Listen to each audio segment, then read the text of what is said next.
¿Alguna vez has confiado ciegamente en alguien que parecía inofensivo solo para descubrir que todo era una trampa mortal? Hoy te traemos un caso que rompe cualquier sensación de seguridad. Magali Levy, madre y profesora, fue asesinada en su hogar por alguien en quien confiaba. Esta historia revela un crimen brutal que mezcla traición, violencia y engaño.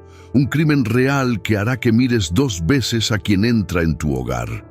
Quédate hasta el final para entender cómo un plan calculado derrumbó la vida de una familia y cómo la justicia comenzó a actuar. Gracias por estar aquí y acompañarnos en este viaje al corazón de una investigación que conmovió a Buenos Aires y más allá. Antes de empezar, te invitamos a suscribirte al canal, darle me gusta al video y activar la campana de notificaciones. Cada clic te mantiene al tanto de historias de crímenes reales, reportajes exclusivos y documentales que te muestran la verdad detrás de los hechos. Prepárate, porque lo que verás te hará cuestionar la confianza que das a quienes te rodean. Las cámaras de seguridad no mienten, aunque a veces la gente prefiera ignorarlas.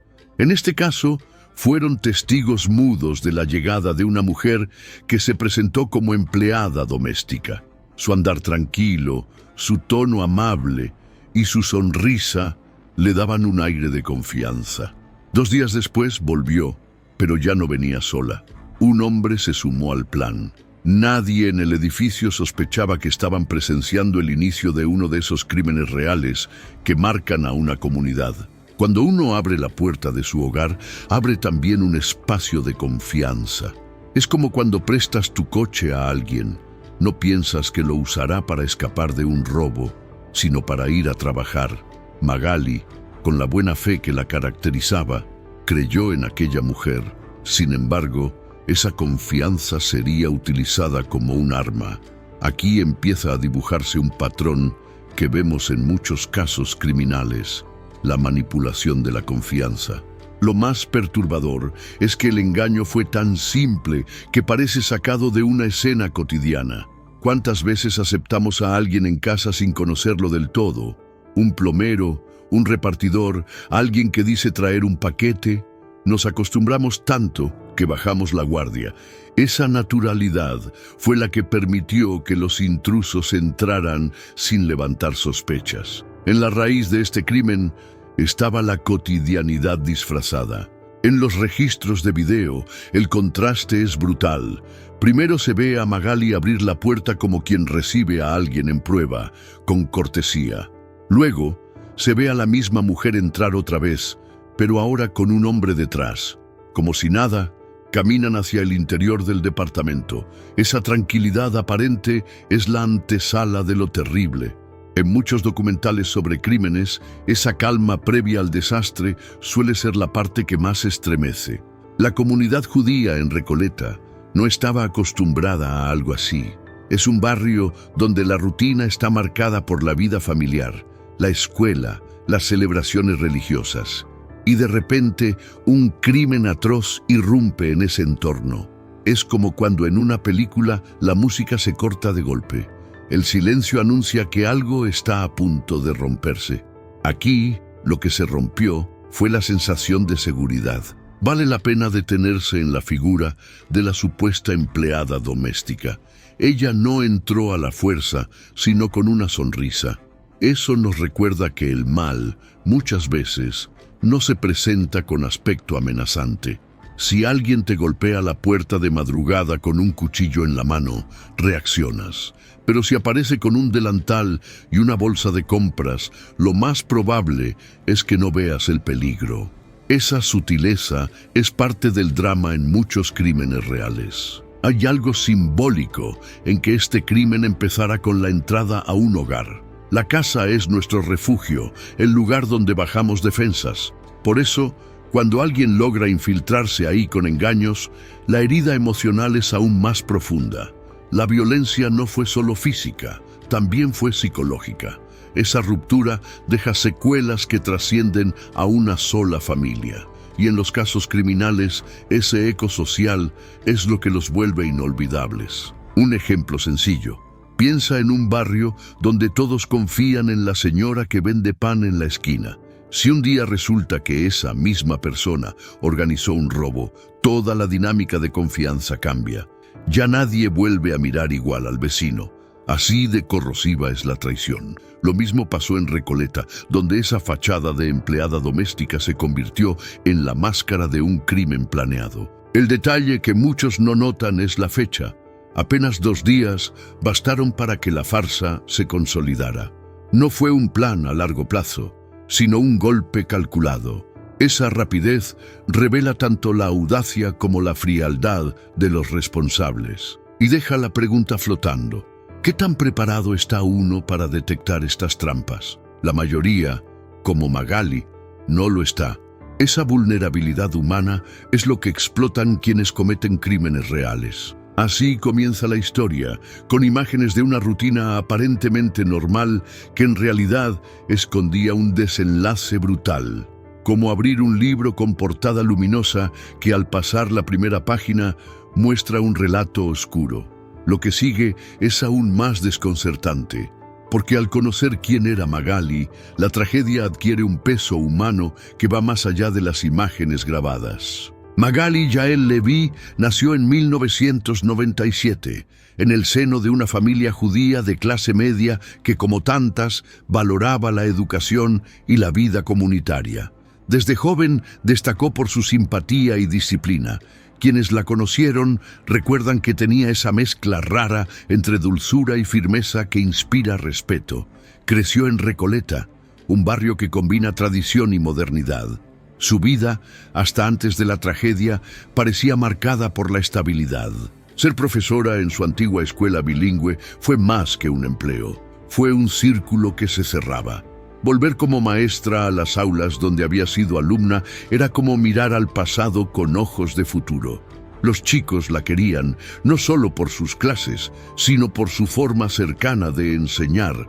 Decía frases simples, usaba ejemplos de la vida diaria, hacía que aprender pareciera un juego. Así fue construyendo un vínculo especial con cada alumno. La educación bilingüe era parte de su identidad. Dominaba el español y el hebreo con naturalidad, lo que la convertía en un puente cultural dentro de su comunidad. Eso no solo le abría puertas, sino que la volvía referente. Muchos padres confiaban en ella para orientar a sus hijos. En un mundo donde el conocimiento se vuelve cada vez más valioso, Magali era un ejemplo de cómo compartirlo con generosidad. El matrimonio le trajo estabilidad y compañía. Su esposo, Alberto, era un sostén en su vida cotidiana. Juntos formaron una pareja que respiraba complicidad. Tener 2 hijos pequeños la convirtió en madre abnegada, siempre entre pañales, meriendas y juegos de parque. La maternidad no la apartó de sus actividades comunitarias. Al contrario, le dio más motivos para estar presente en todo lo que hacía. En Recoleta era común verla participando en celebraciones religiosas o actividades sociales. Allí, el saludo no era un gesto distante, sino una forma de reconocerse parte de algo más grande. La comunidad judía la valoraba porque siempre estaba dispuesta a colaborar, desde ayudar en eventos hasta dar apoyo en situaciones difíciles. Su vida era, en muchos sentidos, un ejemplo de arraigo y compromiso. Cuando uno escucha estas historias, es inevitable pensar en la importancia de los lazos comunitarios. Todos necesitamos un espacio donde sentirnos parte de algo. Para unos puede ser un club, para otros la iglesia, la sinagoga o el grupo de amigos que se reúne a jugar cartas. Magali lo encontró en su comunidad y eso la fortalecía como persona. Esa pertenencia, sin embargo, también multiplicó el impacto de lo que ocurrió después. Lo curioso es cómo lo cotidiano puede esconder grandeza. Para alguien externo, su vida podía parecer común: maestra, madre, esposa, vecina comprometida. Pero la grandeza está en esas pequeñas cosas que sostienen el tejido social. ¿Quién no recuerda a un maestro que marcó su infancia? Ese es el tipo de huella que Magali iba dejando en quienes la rodeaban y que hace que su historia sea tan dolorosa de contar. La alegría de sus hijos era su motor. Ella solía organizar salidas al parque, juegos caseros y meriendas compartidas. Un ejemplo práctico: si a un niño no le gustaba leer, Magali buscaba un cuento ilustrado que lo atrapara, como El Principito o fábulas cortas. De esa forma lograba que aprendieran sin presión. Su capacidad de transformar momentos simples en aprendizajes era una de sus virtudes más recordadas. Quienes convivieron con ella dicen que tenía esa chispa que iluminaba un ambiente. No era una persona de grandes discursos, sino de pequeños gestos que transmitían calidez. Preparar una torta casera para un cumpleaños, llamar a alguien que pasaba por un mal momento, escuchar sin interrumpir. En un mundo donde lo superficial domina, ella representaba lo auténtico, y esa autenticidad la volvió inolvidable. La vida de Magali parecía encaminada a crecer con sus hijos, su esposo y su vocación docente. Todo indicaba que estaba construyendo un futuro lleno de estabilidad y amor. Y quizás ahí está la raíz del impacto. Cuando una vida tan común y ejemplar se ve interrumpida por la violencia, la herida es más honda. Como veremos en el siguiente punto, lo que parecía una rutina normal se convirtió en el inicio de una trampa fatal. Todo empezó con algo tan simple como una recomendación. Tengo a alguien de confianza, suelen decir, y uno baja la guardia. Fue así como apareció el nombre de Emilce Alegre. En apariencia, era una empleada doméstica buscando trabajo, pero en realidad formaba parte de un plan cuidadosamente calculado. Ese pequeño detalle, que parecía inofensivo, abrió la puerta a una historia que pronto se transformaría en uno de esos casos criminales que marcan época. Aceptar una jornada de prueba es un gesto común en muchos hogares. Nadie imagina que detrás de esa prueba hay un guión oscuro. Magali, en su buena fe, aceptó que Emilce trabajara el miércoles 5 de marzo. Una decisión cotidiana, como quien contrata a alguien para limpiar la casa, se convirtió en la chispa de una tragedia. Es un recordatorio de que los crímenes reales suelen comenzar con acciones rutinarias. La figura de la recomendación falsa muestra cómo los delincuentes se apoyan en lo que más valoramos, la palabra de otro. ¿Quién no ha confiado en un consejo laboral o en la sugerencia de un conocido? Esa confianza social que sostiene nuestras relaciones fue lo que los criminales manipularon, y lo hicieron con una naturalidad que resulta escalofriante. Aquí entra en juego una lección práctica. Verificar no es desconfiar, es cuidarse.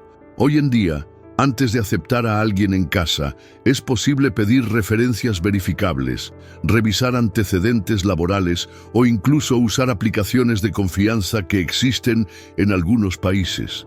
Son pasos simples, pero que pueden marcar la diferencia. Magali no sospechó nada, porque el plan estaba diseñado para parecer impecable. La jornada de prueba fue el disfraz perfecto.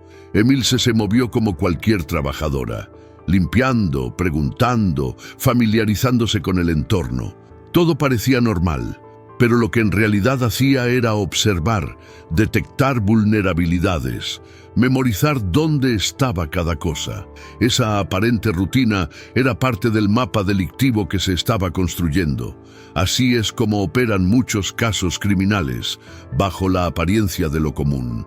En este punto, la historia recuerda a esas películas donde el espía entra al terreno enemigo haciéndose pasar por uno más. La diferencia es que aquí no hablamos de ficción, sino de un hogar real, con niños y una familia que confiaba. La empleada no estaba ahí para trabajar, sino para preparar el terreno para un crimen. Esa es la crudeza de los crímenes reales, la delgada línea entre lo normal y lo trágico. Magali jamás imaginó que al dar esa oportunidad laboral, estaba permitiendo la entrada a un plan delictivo. Su gesto de apertura, que en otro contexto hubiera sido una muestra de solidaridad, fue utilizado en su contra. Esta paradoja es dolorosa. Lo que nace de la bondad puede ser torcido por quienes buscan aprovecharse. Y eso nos obliga a reflexionar sobre cómo el mal sabe camuflarse. Si pensamos en la vida diaria, cualquiera podría verse en una situación similar. ¿Cuántas veces alguien recomienda a un mecánico, a un jardinero, a un pintor? En general, confiamos, porque es parte de la dinámica social. Pero en este caso, esa dinámica fue el eslabón que los delincuentes necesitaban. La recomendación falsa fue el inicio de un crimen con consecuencias devastadoras. El miércoles 5 de marzo no parecía un día distinto. Para Magali era solo una prueba de rutina, un paso más en la vida familiar. No había presagios, ni señales extrañas. Esa normalidad es lo que hace que esta historia resulte tan impactante, porque demuestra que detrás de lo cotidiano puede estar escondido lo impensable y que los casos criminales más perturbadores son aquellos que nacen de lo común. Así, lo que empezó como un gesto de confianza se transformó en una trampa mortal. Ese día quedó marcado como el inicio de una secuencia que terminaría en tragedia. La recomendación falsa no era un detalle aislado, sino la primera ficha de dominó en una cadena criminal que apenas comenzaba. Y lo que vino después revelaría la magnitud del engaño. El viernes 7 de marzo amaneció como cualquier otro en Recoleta. Nada parecía fuera de lo normal, pero las cámaras del edificio volvieron a registrar un detalle que, visto después, se vuelve escalofriante. Emilce entrando sin dificultad al departamento. La confianza que había sembrado en los días previos le abrió la puerta, literalmente. No hubo violencia en la entrada, todo parecía un acto común. Era el inicio del clímax de este caso criminal. Poco después, aparece en escena un hombre que se cuela en la casa. No tocó el timbre, no pidió permiso, simplemente se filtró en la intimidad de un hogar ajeno. Ese movimiento, casi imperceptible para los vecinos, fue en realidad el paso decisivo de un plan siniestro.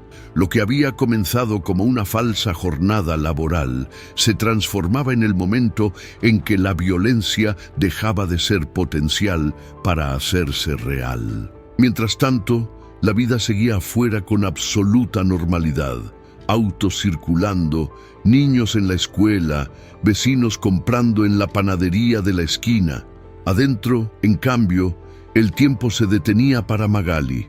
Lo que debía ser una mañana tranquila se convirtió en una pesadilla.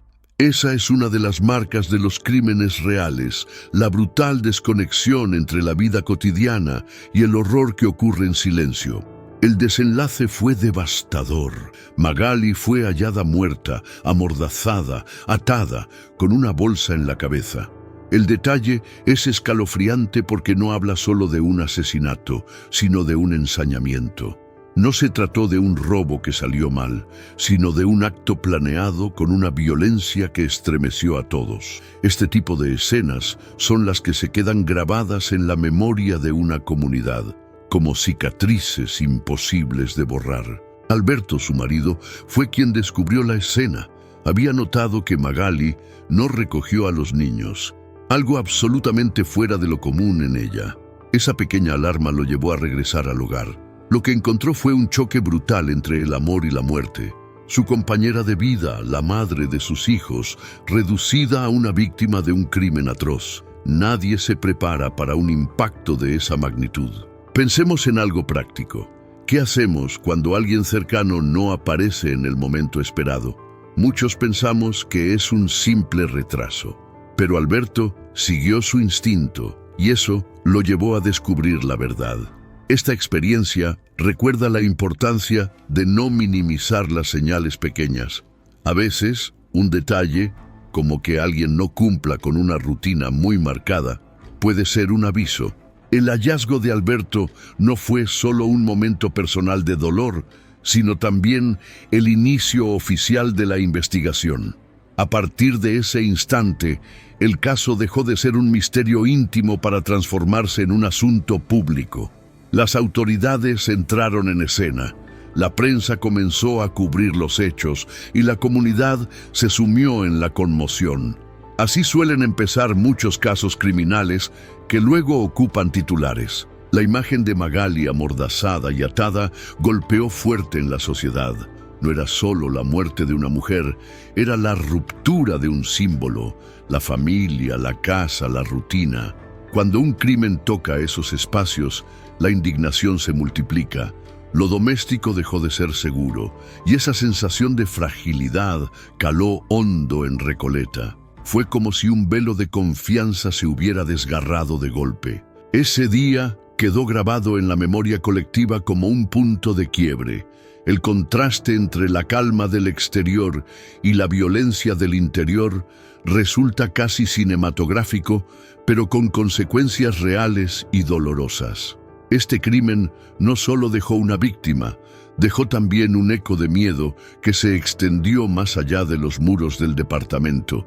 Era apenas el comienzo de un laberinto de preguntas. El 7 de marzo se convirtió en la fecha que nadie de la comunidad pudo olvidar. Lo que sucedió en esas horas no fue solo un acto delictivo, sino un evento que rompió con las certezas de una vida tranquila. Y si la escena del crimen ya resultaba estremecedora, lo que revelaría la autopsia al día siguiente sumaría todavía más horror a esta historia. La autopsia siempre habla, incluso cuando la víctima ya no puede hacerlo. En el caso de Magali, el informe médico reveló lo que muchos temían. No se trató de un robo improvisado, sino de una ejecución violenta. Fue golpeada y asesinada por asfixia doble, un detalle que hiela la sangre. Esa doble forma de sofocación demuestra que hubo intención clara de silenciarla, de borrar toda resistencia. Un dato clínico que se transforma en grito de injusticia. Los peritos describieron que Magali fue atada mientras intentaba defenderse. Esa resistencia es una señal poderosa. No se entregó fácilmente, luchó por su vida hasta el último instante. La imagen es dura, pero también habla de su coraje. Y es ahí donde los crímenes reales se vuelven tan conmovedores. Detrás de cada víctima hay una historia de valentía interrumpida, no solo de tragedia. La asfixia doble revela una crueldad que va más allá de lo necesario para un robo. Si el objetivo era la caja fuerte o algún botín, ¿por qué actuar con tanto ensañamiento? Esa pregunta fue clave para los investigadores. Y para la comunidad, la respuesta era dolorosa. Estaban frente a un crimen donde la violencia se convirtió en fin en sí mismo. Eso es lo que lo vuelve tan perturbador en la lista de casos criminales recientes. Aquí hay una enseñanza importante. Los detalles técnicos no son fríos números, son piezas de una narrativa que ayuda a entender. Por ejemplo, en medicina forense, el tipo de asfixia puede indicar si hubo improvisación o planificación. En este caso, el uso de una bolsa sumado a la sofocación directa sugiere cálculo y brutalidad. Comprenderlo ayuda a dimensionar la gravedad del hecho. El informe médico también derrumbó cualquier idea de accidente o improvisación. No fue que se les fue de las manos. Todo indica que sabían lo que hacían.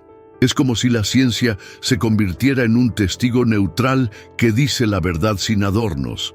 Y esa verdad era devastadora. La violencia ejercida sobre Magali fue deliberada, no un error. La autopsia fue la confirmación del horror. En la vida diaria solemos pensar en la ciencia como algo lejano, de laboratorio. Pero aquí vemos cómo la medicina forense se convierte en herramienta de justicia. Es gracias a estos informes que se puede desarmar la versión de los agresores y mostrar lo que realmente pasó. Un ejemplo sencillo. Así como una radiografía muestra un hueso roto, aunque la piel se vea intacta, la autopsia revela lo que los ojos no ven. El dato de que Magali estaba atada mientras luchaba nos lleva a imaginar la escena con un nudo en la garganta. Habla de impotencia, pero también de dignidad en la resistencia. Cada movimiento suyo fue un acto de defensa, de instinto de supervivencia. Y eso convierte el informe en algo más que un documento. Es la última evidencia de que ella no fue una víctima pasiva. En muchos documentales sobre crímenes, la autopsia es el momento en que la historia se vuelve cruda, porque ya no hay margen para la duda. Aquí ocurrió lo mismo. El papel firmado por el forense selló la verdad. La causa de muerte fue asfixia doble. Una definición breve, pero cargada de horror.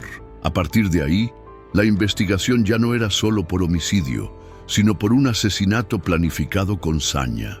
La familia recibió este informe como un segundo golpe. Primero la noticia de la muerte, luego la confirmación de cómo había ocurrido. Es como revivir el dolor con más detalles. Para cualquiera, escuchar que un ser querido murió así es una herida que no cicatriza, y sin embargo era un paso necesario para que la justicia pudiera avanzar. Los casos criminales necesitan pruebas, incluso cuando duelen. La autopsia de Magali no fue el final, sino una puerta hacia nuevas preguntas. ¿Quiénes podían actuar con tanta frialdad? ¿Qué motivaciones había detrás? ¿Cómo se conectaban con un plan más grande? Lo cierto es que este informe no cerró la historia, sino que la empujó hacia la identificación de los responsables, y el siguiente capítulo de esta tragedia comenzaría a revelar los nombres detrás del engaño. La investigación avanzó como un rompecabezas que va mostrando su imagen pieza por pieza. Pronto se descubrió que los intrusos no eran improvisados, sino parte de la banda conocida como los sanpedranos. Originarios de la Villa 31, su historial criminal era extenso y con tentáculos que se extendían más allá de Argentina. Lo que parecía un robo doméstico aislado se transformó en un capítulo de crímenes reales con dimensión internacional. El nombre de Elcira Jiménez González apareció en escena como la mente organizadora. Ella fue quien diseñó el engaño, la que movió las piezas para que el plan pareciera impecable. Su rol no era el de quien entra a la fuerza, sino el de quien manipula desde las sombras. Y en estos casos criminales, los cerebros invisibles suelen ser tan o más peligrosos que quienes ejecutan el acto. Diana González, por su parte, fue la actriz principal en esta farsa. Bajo el nombre falso de Emilce Alegre, se infiltró en la vida de Magali con la apariencia de una empleada doméstica. Su misión era clara: localizar la caja fuerte y mapear las rutinas del hogar. Su papel demuestra cómo los delincuentes saben camuflarse bajo la fachada de la normalidad. Era un personaje diseñado para generar confianza. Lo impactante es la precisión con que actuaron. Diana no llegó improvisando. Cada gesto, cada conversación estaba pensado para no levantar sospechas. Esto nos recuerda que muchos crímenes reales se sostienen en la paciencia y el cálculo. No fue un robo rápido, fue una estrategia que requería tiempo, y ese tiempo lo utilizaron para estudiar, observar y preparar el terreno. La conexión con Villa 31 despertó un debate en la sociedad. Este lugar, conocido tanto por su vida comunitaria como por sus problemas sociales, es también señalado como foco de bandas delictivas organizadas. No todos sus habitantes son criminales, claro está, pero desde allí operaban grupos como los sanpedranos. La investigación reveló que tenían ramificaciones hasta en países vecinos, lo que les daba mayor impunidad. Un ejemplo práctico de este tipo de ramificaciones. Muchas veces, bandas locales logran escapar rápidamente cruzando fronteras, donde las leyes cambian y la persecución se vuelve más complicada. Algo parecido ocurrió aquí. Lo que empieza en un departamento de Recoleta termina tocando oficinas de fiscales en otros países. Esa dimensión internacional transforma el caso en algo mucho más complejo. Lo interesante es cómo los investigadores fueron tirando del hilo. Una falsa identidad, una recomendación dudosa, y de pronto aparecen nombres con antecedentes. Es como desenredar un nudo. Al principio parece imposible, pero con paciencia se va aclarando. En este caso, la clave fue identificar la conexión entre la infiltrada y la red criminal mayor. Allí se abrió un camino hacia la verdad. La figura de Elcira es casi de manual. La organizadora que no aparece en la escena del crimen, pero que sin ella nada ocurriría. Estos perfiles suelen pasar desapercibidos porque no ensucian sus manos directamente. Sin embargo, su responsabilidad es enorme. Ella fue quien ideó que el disfraz de empleada doméstica sería el anzuelo perfecto. Esa frialdad estratégica deja ver la experiencia criminal. En cambio, Diana fue el rostro visible del plan. Su actuación como Emilce Alegre es un recordatorio de cómo la manipulación puede ser tan peligrosa como la violencia física. Engañó, ganó confianza y abrió la puerta a la tragedia. Así funcionan muchos casos criminales. Mientras unos se exponen, otros se esconden en la sombra, compartiendo el botín y dividiendo responsabilidades. La investigación no solo reveló nombres, sino también la magnitud del engaño. Ya no se trataba de un crimen doméstico, sino de una operación organizada por una banda con trayectoria. Este hallazgo cambió el rumbo del caso. Lo que había empezado en una casa de Recoleta ahora se conectaba con un entramado criminal mayor.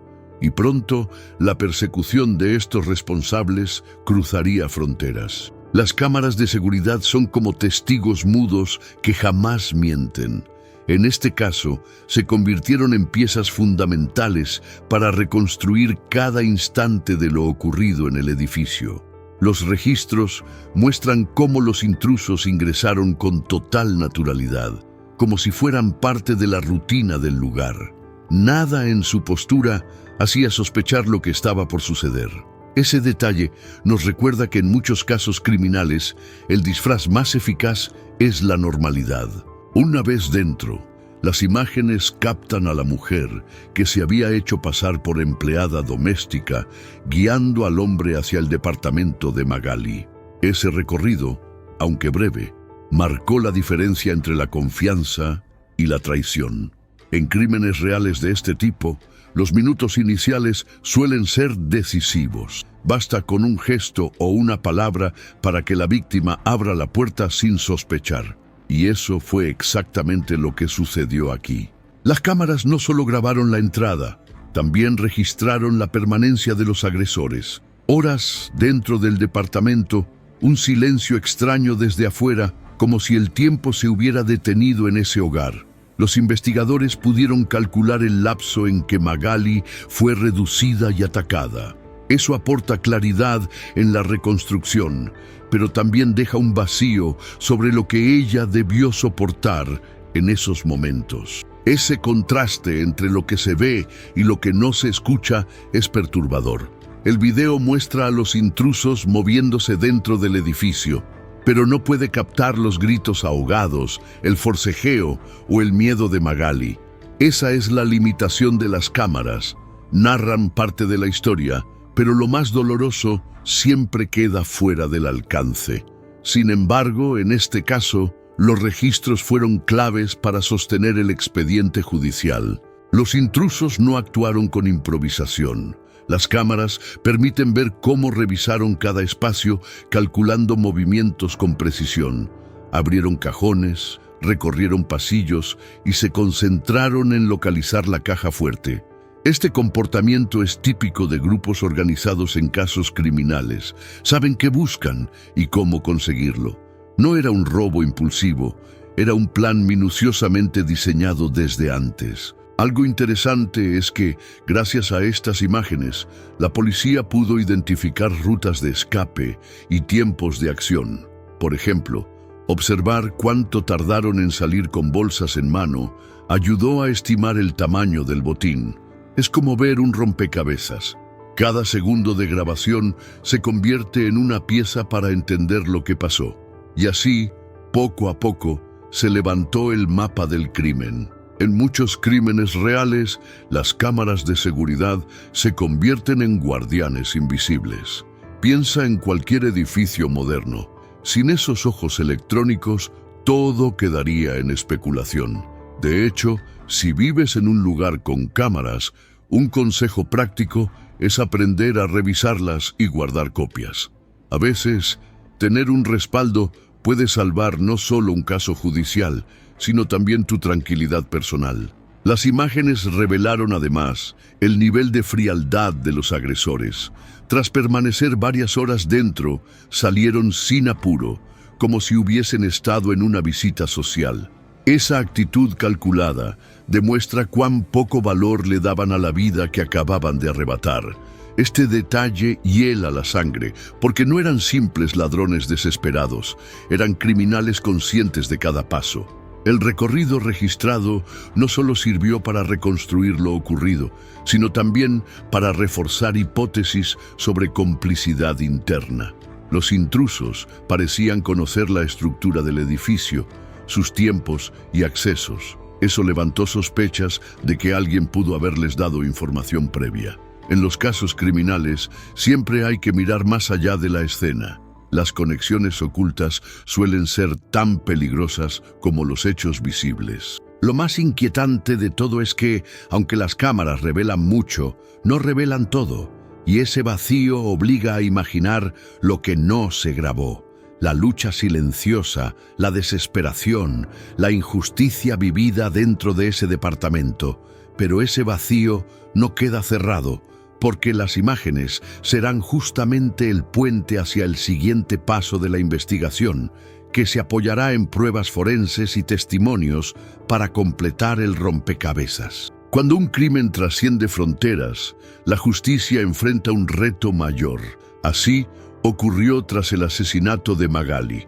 Los sospechosos no se quedaron en Buenos Aires, sino que cruzaron a Paraguay buscando refugio.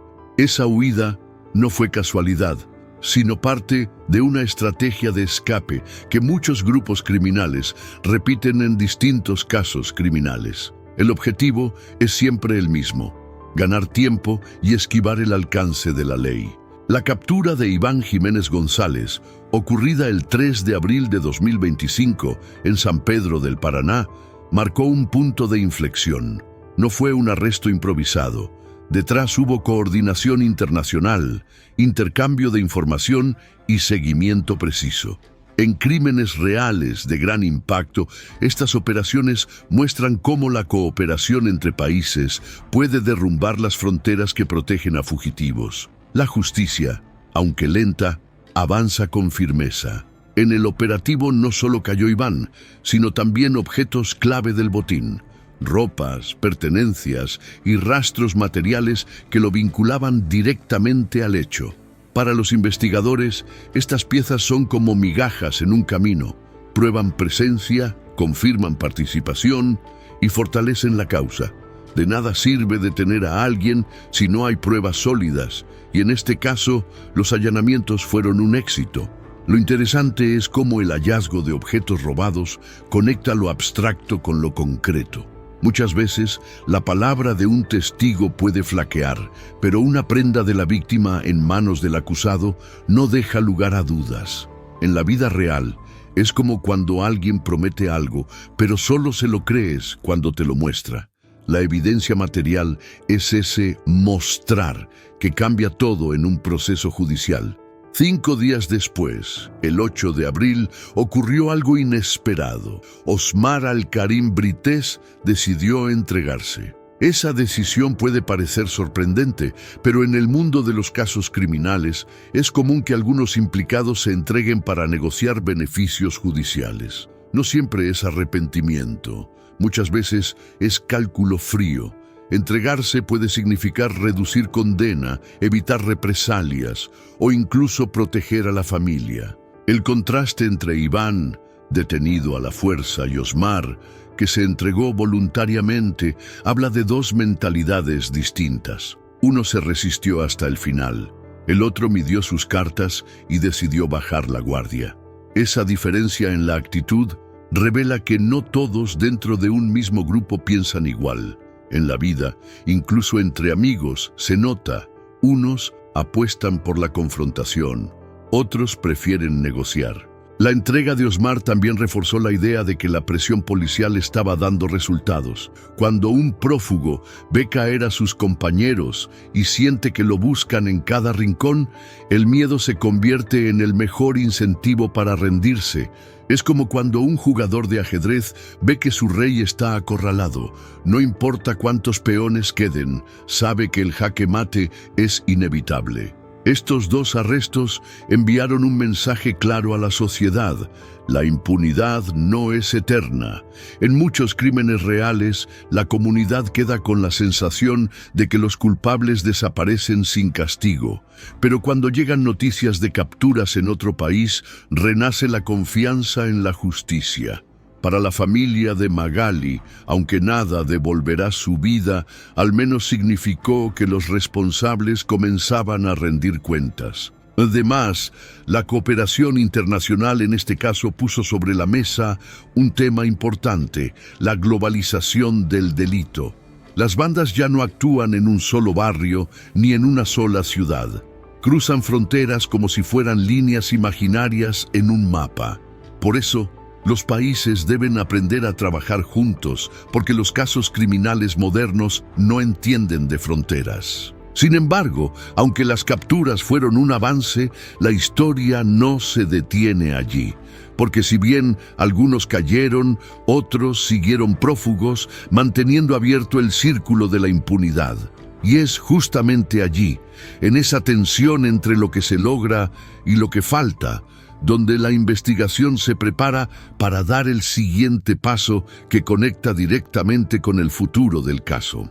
Aunque varias capturas se realizaron, algunos de los implicados siguen prófugos. Elcira, Sixto y Diana aún no han sido localizados. Su ausencia mantiene vivo el misterio y genera una sensación de inquietud en la comunidad.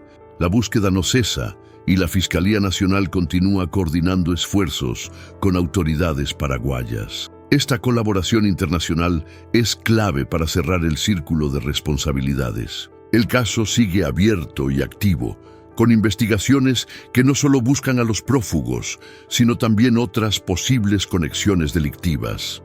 En crímenes reales, es común que la investigación se expanda, revelando redes más grandes de lo que parecía al inicio.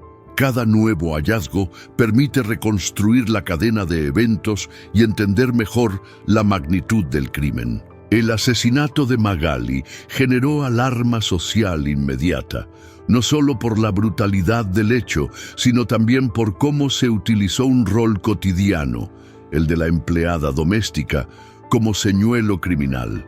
Este aspecto rompió la percepción de seguridad que muchas familias tenían, creando un temor que no se limita a Recoleta, sino que se refleja en todo Buenos Aires. Esa manipulación del rol de confianza resuena con fuerza porque toca un ámbito muy cotidiano.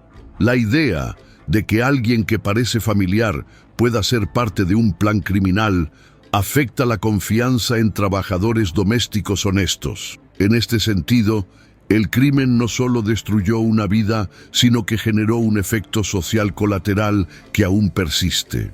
La Fiscalía ha trabajado con diligencia, revisando llamadas, movimientos financieros y registros migratorios. Cada pieza de información es un eslabón en la búsqueda de los prófugos. La cooperación con Paraguay ha permitido avanzar en algunas pistas que, de otra manera, habrían sido imposibles de seguir. Es un recordatorio de que en los casos criminales modernos, la colaboración internacional es esencial. Elcira, como organizadora del plan, sigue siendo uno de los objetivos más importantes. Su captura podría esclarecer muchas incógnitas sobre la planificación y los cómplices involucrados. De igual manera, localizar a Diana, la infiltrada, es crucial para entender cómo se materializó el acceso al hogar de Magali. Cada arresto pendiente es una pieza que falta para completar el rompecabezas. El impacto en la comunidad judía de Recoleta fue profundo. No solo se trataba de una pérdida personal, sino también de un golpe a la sensación de seguridad colectiva. Las familias comenzaron a cuestionar cómo recibir ayuda externa o aceptar recomendaciones laborales. Este efecto psicológico secundario es común en crímenes reales que involucran engaños domésticos. Al mismo tiempo, la prensa y los reportajes sobre crímenes reales han mantenido la atención en el caso. Esto tiene un doble efecto. Por un lado, presiona a las autoridades.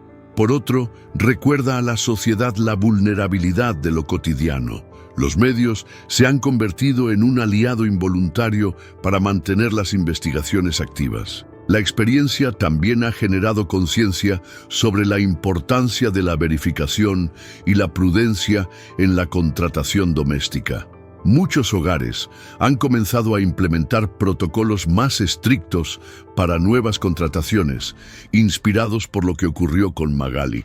Pequeñas acciones preventivas pueden ser la diferencia entre seguridad y tragedia. Aunque algunos responsables siguen prófugos, la investigación continúa su curso. Cada nueva pista, cada coordinación internacional acerca un poco más a la justicia. La historia, sin embargo, sigue abierta y el círculo de investigación sigue creciendo. El impacto del caso no termina en el acto criminal, sino que se extiende hacia la forma en que la sociedad percibe la seguridad y la confianza en lo cotidiano. El caso de Magali Levy nos deja una pregunta clara.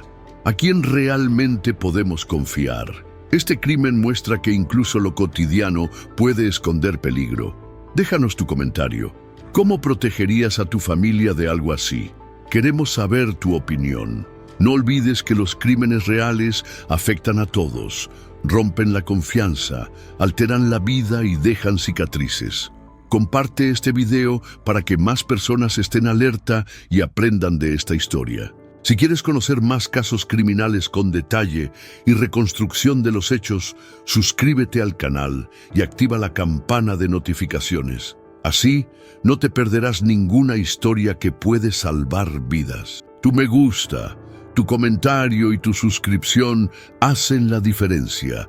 Ayudan a que más personas aprendan sobre prevención y justicia. Cada interacción fortalece a nuestra comunidad. Gracias por acompañarnos. Mantente alerta, comparte tu opinión y sigue con nosotros para descubrir la verdad detrás de cada crimen real. La historia de Magali Levy es un recordatorio. La seguridad y la vigilancia son nuestras mejores armas.